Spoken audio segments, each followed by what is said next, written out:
प्रार्थना ह्या चॅनलमध्ये तुमचं खूप खूप स्वागत आहे. श्री स्वामी समर्थ. आज मी तुम्हाला सांगणार आहे चैत्र पौर्णिमा. जी चैत्र पौर्णिमा आहे अखंड लक्ष्मी प्राप्ती करण्याकरता, लक्ष्मी स्थिर राहण्याकरता घरामध्ये आपल्याला ह्या सगळ्या सेवा करायच्या आहे, ज्या स्वामी समर्थ केंद्रानुसार आज मी तुम्हाला सांगणार आहे. ज्या आम्हाला स्वामी समर्थ केंद्रामध्ये सांगितले जातात की ज्या घरामध्ये सत्यनारायणचं पूजन पौर्णिमेच्या दिवशी होतं त्या घरामध्ये लक्ष्मी स्थिर राहते, त्या घरामध्ये सुख समृद्धी ऐश्वर्य धनसंपदा वाढते. म्हणून प्रत्येक स्त्रीने आपल्या घरामध्ये ह्या दिवशी सत्यनारायणचं पूजन करायचं आहे. आता मी तुम्हाला सांगणार की पौर्णिमा कधी येते. जी चैत्र पौर्णिमा आहे ती 2 तारखेला एप्रिल महिन्यामध्ये 2 तारखेला गुरुवारच्या दिवशी आलेली आहे. त्या दिवशी हनुमान जयंती पण आहे आणि चैत्र पौर्णिमा पण आहे. तर ह्या चैत्र पौर्णिमेच्या दिवशी भगवान हनुमंतांचा जन्म झालेला आहे. म्हणून ह्या पौर्णिमेला खूप महत्त्व आहे. जसे म्हणजे प्रत्येक महिन्याला पौर्णिमा येते, पण त्या पौर्णिमांपेक्षा ह्या पौर्णिमेला खूप जास्त महत्त्व आहे.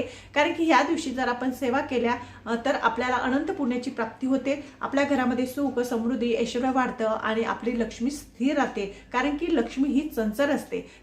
तिची सेवा करून आणि तिची आराधना करून तिला आपल्या घरामध्ये स्थिर करायची. आलेला पैसा जो आपल्या कष्टाचा पैसा आहे, भले थोडासा का असेना त्या पैशांमध्ये वाढ होण्यासाठी, तो पैसा व्यवस्थित स्थिर राहण्यासाठी प्रत्येक स्त्रीने ह्या पौर्णिमेपासून सत्यनारायणचं पूजन करायचं आहे.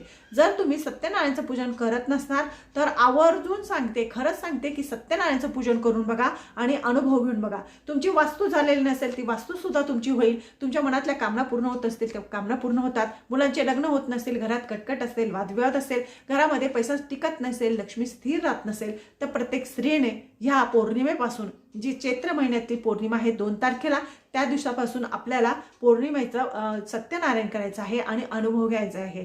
खूप साधी सिंपल अशी पूजा आहे. 3 सुपाऱ्यांची पूजा आहे. म्हणजे सत्यनारायण पूजनासाठी फक्त तुम्हाला 3 सुपाऱ्या 6 पानं एवढंच लागणार आहे. त्याची व्यतिरिक्त आपल्याला काहीच लागत नाही. जर तुम्हाला अजून जास्ती काही माहिती हवी असेल तर मला विचारा, मी तुम्हाला संपूर्ण माहिती सांगेन. बघा, सत्यनारायणचं जे पूजन आहे त्याची विधी म्हणजे त्याचा व्हिडिओ सुद्धा मी टाकलेला आहे की कशा पद्धतीने मांडणी करावी, कशा पद्धतीने पूजा करावी. तर बघा, आता मी तुम्हाला सांगते की ह्या सत्यनारायण म्हणजे चैत्र महिना चालू आहे, तर नवरात्र आहे. शारदीय नवरात्र आणि चैत्र नवरात्र, आपल्या ह्या दोन्ही नवरात्र आपण साजऱ्या करत असतो. तर ह्या चैत्र नवरात्राला जेवढं महत्त्व आहे, म्हणजे शारदीय नवरात्राला जेवढं महत्त्व आहे आपल्या याच्यात, तेवढंच चैत्र नवरात्राला सुद्धा आहे. तर ह्या दिवशी कुलदेवीची आराधना केली जाते, कुलदेवीची आरती लावली जाते. पूर्णाची लावतात, ज्या म्हणजे वेगवेगळ्या ठिकाणी वेगवेगळी पद्धत आहे. आता तुमच्याकडे पूर्णाची लावत असतील, कोणाकडे कणकाच्या दिव्यांची लावत असतील, जशी तुमच्याकडे लावली जाते आरती त्याच पद्धतीने आपल्याला आरती सुद्धा लावायची आहे. चैत्र महिन्यामध्ये 2 तारखेला जी पौर्णिमा येते त्या म्हणून ह्या पौर्णिमेला खूप महत्त्व आहे. आपल्या देवीला जागृत करतात, देवी सूक्ष्म प्रकारे आपल्या घरामध्ये वास करते. म्हणून ह्या पौर्णिमेच्या दिवशी आपल्याला ह्या सगळ्या सेवा करायच्या आहे. जर आपण ह्या सगळ्या सेवा केल्या तर नक्कीच आपल्या घरामध्ये लक्ष्मी स्थिर राहते, लक्ष्मी येते, पैशाला पैसा लागतो, पैसा स्थिर व्हायला लागतो आणि आपली प्रगती होते. म्हणून प्रत्येक स्त्रीला जर आपल्याला रोज करणं शक्य नसेल किंवा तुम्हाला रोज करणे ह्या सगळ्या सेवा शक्य नसेल तर आवर्जून महिन्यामध्ये एक वेळेस पौर्णिमा येते त्यावेळेस सगळ्या सेवा करून बघा, अनुभव घेऊन बघा. भरपूर स्वामी भक्तांना, सेवेकरांना खूप अनुभव आहे या सत्यनारायण पूजनचं. आणि गुरुमाऊली नेहमी सांगत असतात की ज्या घरामध्ये दर पौर्णिमेने सत्यनारायणचं पूजन होतं त्या घरामध्ये कशाचीच कमी राहत नाही. ना पैशाची राहते, ना सुखाची राहते, कशाचीच कमी राहत नाही. त्या घरामध्ये कुठून ना कुठून, कोणत्याही ना कोणत्या मार्गाने आपल्या घरामध्ये लक्ष्मी येत असते. म्हणून आज मी तुम्हाला सांगणार आहे की आवर्जून सांगते, प्रत्येक महिलेला सांगते की नाही करत तर करा. थोडा वेळ लागतो, जास्त वेळ लागत नाही त्या पौर्णिमेच्या पूजेला. तर ते सत्यनारायणच्या पूजेला तर करून बघा, अनुभव घेऊन बघा. खूप सुंदर अशी पूजा आहे. तर प्रत्येक स्त्रीने ही पूजा करायची आहे. आता मी तुम्हाला सांगणार की सेवा कोणत्या कोणत्या कराव्या. जे हनुमंत भगवंत आहेत त्यांचे जे जन्म झालेला आहे तो पौर्णिमेच्या दिवशी झालेला आहे. चैत्र पौर्णिमेमध्ये ज्या दिवशी पौर्णिमा असते त्या दिवशी हनुमंत भगवानचा जन्म झालेला आहे. म्हणून या एकाच दिवशी पौर्णिमा पण आणि हनुमंत जयंती आलेली आहे. म्हणून ह्या दिवशी आपल्याला ह्या सगळ्या सेवा करायच्या आहेत. आता सेवा करण्यासाठी तुम्हाला अगोदर सांगते, बघा, तुम्ही सत्यनारायणचं पूजन करायचं आहे. तुम्हाला अगोदर सांगते की पौर्णिमा कधी सुरू होते आणि कधी समाप्त होते, त्या तिथीनुसार आपल्याला पौर्णिमेचे पूजन करायचं आहे. पंचांगानुसार पौर्णिमा हा सण गुरुवारी 2 एप्रिल रोजी साजरा केला जाईल. पण पौर्णिमा ही बुधवारच्या दिवशी 1 तारखेला 7:06 चालू होईल आणि गुरुवारी 7:41 ती समाप्त होणार आहे सकाळी. अरे आपण सत्यनारायणचं पूजन करतो, पण आपण जर सत्यनारायणच्या पूजनाच्या दिवशी म्हणजे पौर्णिमेच्या दिवशी जर तुमच्या घरामध्ये स्त्री यंत्र नसेल तर आवर्जून प्रत्येक महिलेने स्त्री यंत्र आणायचं आहे. आता स्त्री यंत्र वरच्या साईडला दिलेलं आहे तशा पद्धतीने तर स्वामी समर्थ केंद्रामध्ये हे यंत्र मिळतं. तुम्ही स्वामी समर्थ केंद्रामध्ये जा, 750 800 जसं तुम्ही घेणार तसं तुम्हाला स्त्री यंत्र मिळणार. पण ते नुसतं आणून आपल्याला ठेवायचं नाही, तर त्याच्यावर सेवा सुद्धा करायची आहे. ज्या घरामध्ये स्त्री यंत्र असतं त्या घरामध्ये आर्थिक प्रश्न असू द्या, पैशाचे प्रश्न असू द्या, काही दुसरे प्रश्न सुद्धा संपूर्ण निवारण होत असतं. गुरु माऊली नेहमी म्हणतात की प्रत्येक महिलेने आपल्या देवघरामध्ये स्त्री यंत्र, रुद्र यंत्र स्थापित करायचं आणि त्याची सेवा करायची. रुद्र यंत्र हे भगवान शंकरांचं असतं. ज्या घरामध्ये संतान प्राप्ती वगैरे होत नाही त्यांनी रुद्र यंत्र आपल्या घरामध्ये ठेवून त्याची स्थापना करून त्याच्यावर जर आपण अभिषेक केला तर आपल्याला संतान प्राप्ती सुद्धा होते. आपल्या घरामध्ये पैसा यायला लागतो, सुख समृद्धी नांदते. सत्य आणि स्त्री यंत्र ठेवल्याने, कारण की स्त्री यंत्र हे लक्ष्मी नारायणाचं आसन आहे आणि ज्या घरामध्ये लक्ष्मी माता आहेत, म्हणजे ज्या घरामध्ये विष्णू भगवानाची आराधना होते त्या घरामध्ये लक्ष्मी माता येते आणि ज्या घरामध्ये लक्ष्मी मातेची आराधना होते त्या घरात विष्णू भगवान येत असतात. म्हणून आपल्याला ह्या दिवशी आपल्या घरामध्ये जर तुम्ही घेतलेलं नसेल तर त्या दिवशी पौर्णिमेच्या दिवशी नक्कीच आपल्याला श्रीयंत्र आणायचं आहे आणि त्याच्यावर कुंकुम आचमन करायचं आहे. या कुंकुम आचमनाने लक्ष्मी ही जागृत होते, सूक्ष्म प्रकारे आपल्या घरामध्ये निवास करते आणि ह्या कुंकुमध्ये एवढं तेज आलेलं असतं तर आपलं तेज वाढतं, आपल्या घरामध्ये तेज वाढतं, आपल्या घराचं संरक्षण होतं. कुंकुम आचमन केल्याने लक्ष्मी स्थिर राहते, लक्ष्मी प्रसन्न होते. म्हणून जर आता तुम्हाला काही कारणास्तव श्रीयंत्र घेता नाही आलं पण शक्य असेल तर नक्कीच घ्या आणि अनुभव घेऊन बघा आणि त्याच्यावर कमलगट्ट्याची माळ टाका. याच्याने आपले आर्थिक जे प्रश्न असतात ते समाप्त होत असतात. आता दुसरं म्हणजे बघा, जर तुमच्या घरात श्रीयंत्र नसेल तर तुम्ही काय करायचं, अन्नपूर्ण माता असेल तुमच्या घरात, कुलदेवीची मूर्ती असेल किंवा फोटो असेल किंवा लक्ष्मी माता असेल तुमच्या घरात, तर तुम्ही ह्याच्यावर पौर्णिमेच्या दिवशी कुंकुम आचमन केलं तरी सुद्धा चालेल, पण करा.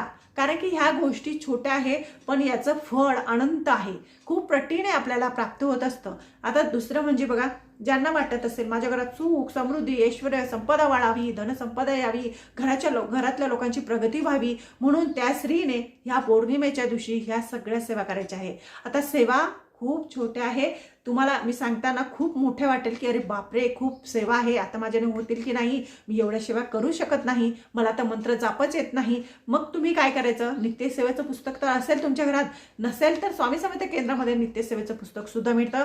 नाही नित्यसेवेचं पुस्तक तर यूट्यूबवर सगळे मंत्र मिळून जातात. तर त्यावेळेस काय करायचं, ज्या दिवशी पौर्णिमा आहे त्या दिवशी लवकर उठायचं. मग 2 दिवस पौर्णिमा येत असते बघा, 2 दिवसाची पौर्णिमा असते. एक संध्याकाळपर्यंत म्हणजे संध्याकाळी लागली त्यावेळेस सुद्धा तुम्ही 2-3 जे उपाय आहे, कुंकुम आचमन आहे ते करू शकता, सत्यनारायणचं पूजन करू शकता. दुसऱ्या दिवशी मी जे तुम्हाला सेवा सांगितल्या लक्ष्मी प्राप्ती त्याच्या करू शकतात. तर बघा, आता मी तुम्हाला सांगणार आहे की लक्ष्मी प्राप्तीसाठी, लक्ष्मी स्थिर राहण्यासाठी, अखंड आपल्या घरामध्ये निवास करण्यासाठी प्रत्येक स्त्रीने काय करायचं आहे ते सांगते. बघा, आपल्या घरामध्ये लक्ष्मी स्थिर राहण्यासाठी तुम्हाला अगोदर जर तुम्हाला काही शक्य नसेल तर 16 वेळेस पौर्णिमेच्या दिवशी श्री सुक्ताचं पठण करा. कारण की स्त्री सुक्ताचं पठण ज्या घरामध्ये होतं त्या घरामध्ये लक्ष्मी येतेच. कारण की ही खूप प्रभावी आणि उच्च कोटीची अशी सेवा आहे. 16 वेळेस म्हणता येत असेल तर 16 वेळेस म्हणा, नाही म्हणता येत असेल तर यूट्यूबवर लावा, देवाजवळ बसा, कुंकुमाचमन करा, त्यावेळेस सुद्धा केलं तरी सुद्धा चालेल. 16 वेळेस करून बघा, हा अनुभव येतोच. कारण की नाही 16 वेळेस आलं तर 1 वेळेस करा. नंतर तुम्हाला दुसरी सेवा सांगते, व्यंकटेश्वर स्तोत्र. व्यंकटेश्वर स्तोत्र हे जर पठण केलं तर त्या घरामध्ये कधीच पैशाची कमतरता राहत नाही, आर्थिक प्रश्न निर्माणच होत नाही. म्हणून व्यंकटेश्वर स्तोत्राचं पौर्णिमेच्या दिवशी आपल्याला या विष्णू भगवानांची आराधना करायची आहे, म्हणजे सत्यनारायणचं पूजन करायचं आहे, व्यंकटेश्वर स्तोत्राचं पठण करायचं आहे. त्यानंतर कुबेर यंत्र म्हणायचं आहे. आता कुबेर यंत्र तुम्हाला अतिशय साधा सिंपल सांगते. तर काय करायचं, एक माळ करायची, ओम कुबेराय नमः, ओम कुबेराय नमः असं म्हटलं तरी सुद्धा चालेल. दुसरा एक आहे, विश्वनाय धनधान्याय दीपस्ते धनधान्य समृद्धियम देही दापत्य स्वाहा कुबेरी देवता नमो नमः, हा एक मंत्र आहे. हा सुद्धा म्हटला तरी सुद्धा चालेल. तुम्ही जो तुम्हाला येत असेल तो मंत्र म्हणायचा, नाही येत यूट्यूबवर लावायचं, माळ जप करायचा. नंतर तुम्हाला आता विष्णू गायत्री मंत्र सांगते. ओम नारायणाय विद्महे वासुदेवाय धीमहि तन्नो विष्णू प्रचोदयात. हा मंत्र खूप प्रभावशाली आहे. लक्ष्मी गायत्री मंत्र आणि विष्णू गायत्री मंत्र जर तुम्ही पठण करायला सुरुवात केली तर तुमचे जे आर्थिक प्रश्न आहे ते कमी होण्यास मदत होत असते. म्हणून रोज जर पठण करता आलं तर रोज करा, नाही तर दर पौर्णिमेच्या दिवशी आवर्जून प्रत्येक स्त्रीने ह्या सगळ्या सेवा करा आणि अनुभव घ्या. बघा, अगोदर तुम्हाला काय सांगितलं, स्त्री सुक्त पठण करायचं आहे. एक वेळेस करू शकतात, 16 वेळेस करू शकतात. व्यंकटेश्वर स्तोत्राचं पठण करू शकतात 1 वेळेस. नंतर आपल्याला विष्णू गायत्री मंत्र 1 माळ करायची, लक्ष्मी गायत्री मंत्र 1 माळ करायची, कुबेरांच्या मंत्राची 1 माळ करायची, 99 मंत्र ओम ऐं ह्रीं क्लीं चामुंडाय विच्चे हा आपल्या कुलदेवीचा मंत्र आहे, प्रभावशाली मंत्र आहे, बीज मंत्र आहे. या मंत्राने आपली लक्ष्मी प्रसन्न होते, आपली कुलदेवी प्रसन्न होते. आणि ज्या घरामध्ये कुलदेवी प्रसन्न होते त्या घरामध्ये कशाचीच कमतरता राहत नाही. हे प्रत्येकाला माहीत आहे की आपली कुलदेवीची जर आपण आराधना केली, तिची सेवा केली तर ती आपल्याला भरभरून देत असते. त्या घरामध्ये आर्थिक प्रश्न निर्माण होत नाही. म्हणून आपल्याला ह्या दिवशी आपल्या देवीचा बीज मंत्राचं पठण करायचं आहे. ओम ऐं ह्रीं क्लीं चामुंडाय विच्चे हा 1 मंत्र झाला. परत तुम्ही हे सगळं झालं की स्वामी समर्थ महाराजांची 1 माळ करायची आहे ना. छोटंसं वाटतं, बोलताना खूप वाटत असेल की बाप रे खूप मोठ्या सेवा आहे, माझ्याने होतील की नाही, पण ह्या काय नाही, जास्त छोट्या, खूप छोट्या, ज्यावेळेस आपण करायला बसतो ना त्यावेळेस अर्धा पाऊण तासामध्ये इझिली होतात, त्या काहीच टाईम लागत नाही. आणि एकदा आपल्या मुखात बसलं ना हे सगळं मंत्र स्तोत्र बोलायला लागलो की आपल्याला काहीच टाईम लागत नाही. तुम्ही रोज सुद्धा बोलू शकतात. खूप स्वादी आणि सिंपल अशा सेवा मी तुम्हाला सांगितलेल्या आहे. आता स्वामी समर्थांचं तुम्ही 1 माळ केली किंवा तुम्ही श्री सुक्ताचं पठण 1 माळ केली तरी सुद्धा चालेल. तर बघा, ह्या सगळ्या ज्या सेवा आहे नित्यसेवेच्या पुस्तकामध्ये आहे, नाही तर यूट्यूबवर लावायचं. यूट्यूबवर लावल्यानंतर देवाजवळ बसून तुम्ही जर ह्या सेवा प्रार्थना करून देवांजवळ नमस्कार करून बसल्या तरी सुद्धा तुमची सेवा देवापर्यंत पोचते, कारण की तुम्ही मनोभावाने बसलेले असतात. तरी सुद्धा चालते. नाही बोलता येत, पहिल्या वेळेस बोलता येणार नाही, दुसऱ्या वेळेस बोलता येणार नाही, पण तिसऱ्या वेळेस तुम्हाला बोलता येईल ना. तर त्यामुळे आपल्याला काय करायचं, देवाजवळ बसायचं, यूट्यूब लावून द्यायचं आणि ऐकायचं. कानावर पडलं तरी सुद्धा चालेल. बघा, ज्या दिवशी पौर्णिमा असते त्या घरात आपल्या घरामध्ये विष्णू सहस्रनाम लावायचं. असं तर विष्णू सहस्त्रनाम आपल्याला आपल्या घरामध्ये रोजच लावायला पाहिजे, कारण की विष्णू सहस्त्रनाम ज्या घरामध्ये असतं त्या घरातली दारिद्र्यता नष्ट होते, त्या घरामध्ये ते घर पवित्र होतं, घरातली वास्तुदोष समाप्त होतो, घरामध्ये सुख नांदतं, शांती नांदते. कारण की विष्णू भगवानाची आराधना केली म्हणजे लक्ष्मी माता आपल्या घरात येत असते. म्हणून ह्या सगळ्या सेवा आपल्याला करायच्या आहे, ज्या प्रत्येक स्त्रीने करायच्या आहे. वाटायला खूप मोठ्या आहे, पण करायला गेलं ना खूप छोट्या आहे, काहीच टाईम लागत नाही. म्हणून करा. आणि आपल्या कुलदेवीची आरती सुद्धा लावायची आहे, जी चैत्र पौर्णिमेमध्ये लावली जाते. ती सुद्धा मी त्याचा पण व्हिडिओ करणार आहे, तो पण व्हिडिओ बघा. नक्कीच तुम्हाला ह्या व्हिडिओपासून खूप काही शिकायला मिळेल, करायला मिळेल. आपल्या आयुष्याचं कल्याण होईल. आणि आयुष्याचं कल्याण नाही झालं पण जे पैसा आहे तो स्थिर राहील. लक्ष्मी ही चंचल आहे, तिला स्थिर करण्यासाठी, तिला आपल्या घरामध्ये जागा देण्यासाठी आपल्याला ह्या सगळ्या सेवा कराव्या लागतात. फक्त आपण नुसत्या घरात वस्तू आणून ठेवणं काहीच अर्थ नाही. प्रत्येक स्त्री कुठं गेली की तिथून देवाण, इथून आली की देवाण, असं नाही करायचं. प्रत्येक देवाचं काहीतरी महत्त्व आहे. जेवढे देव आपल्या घरात असतात तेवढ्या देवांची आपल्याकडून सेवा झालीच पाहिजे, नाही तर त्याचा काहीच अर्थ नाही. तुम्ही नुसतं आणून ठेवलं ना त्याला काहीच नाही, उलट तुम्हाला दोष लागत असतो. म्हणून आपल्याला ह्या ज्या सेवा मी तुम्हाला सांगितल्या की तुम्ही ह्या सेवा करून बघा, अनुभव घेऊन बघा, मगच सेवा करा. 1 वेळेस करून बघा तुम्हाला अनुभव येईल म्हणजे येईल. ही स्वामी समर्थ केंद्रामध्ये सांगितलेल्या सगळ्या सेवा आहे, तशाच पद्धतीने मी तुम्हाला सांगितलेलं आहे. माझं चॅनल तुम्हाला आवडत असेल तर लाईक करा, सबस्क्राईब करा. श्री स्वामी समर्थ.